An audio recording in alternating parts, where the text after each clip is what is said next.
কঙ্কাবতী,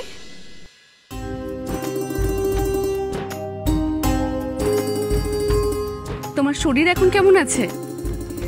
তুমি আমার এত খেয়াল রাখছো, আমার শরীর ভালো না থেকে পারে? বৌরানী, আমরা সবাই তো আছি, এবার তাহলে গায়ে হলুদ শুরু করা যাক।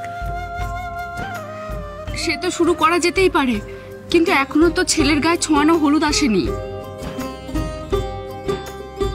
এসে গেছে, এসে গেছে, হলুদ এসে গেছে। এই নাও, আমি খোকা রাজার কপালে ছুঁয়ে এসেছি। ও বাবা, নিবারণকে কেমন দেখলি? ওর মন মেজাজ ঠিক আছে তো? ও বেশ আনন্দেই আছে মা। দেখে তো মনে হলো কঙ্কাবতীকে বউ হিসেবে পেয়ে খুশি হয়েছে। মাইমা, আর দেরি করো না, এবার শুরু করো, বেলা বাড়ছে তো।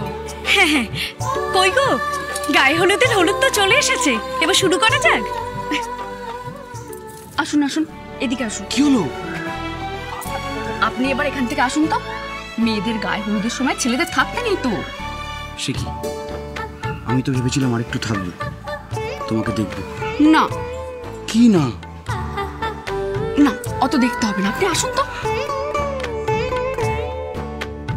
জান বলছি। আচ্ছা, আরেকটু, চলে যাচ্ছি।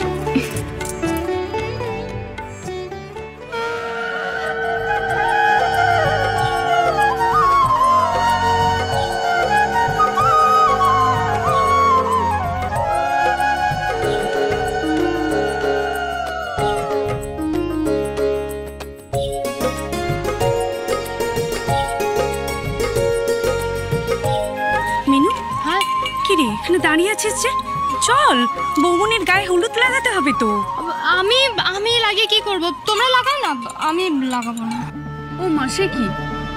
তুমি তো সদবা এওতি, তোমাকে তো হলুদ ছোঁয়াতে হয় গো। মাইমা, আমি ওকে ছোবো না। কেন? সব কেনর উত্তর কি তোমার এই হাটের মাঝেই চাই? কি হয়েছে গো ঠাকুরজি? কি আবার হবে?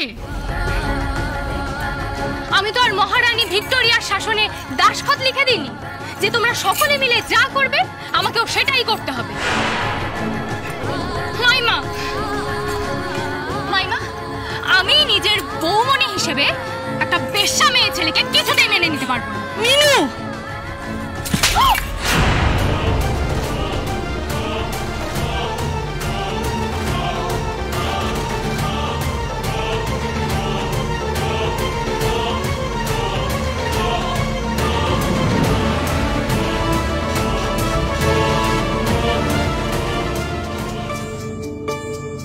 স্বয়ং সিদ্ধা, সোম থেকে শনি সন্ধ্যে ৭টায়, আকাশ ৮-এ।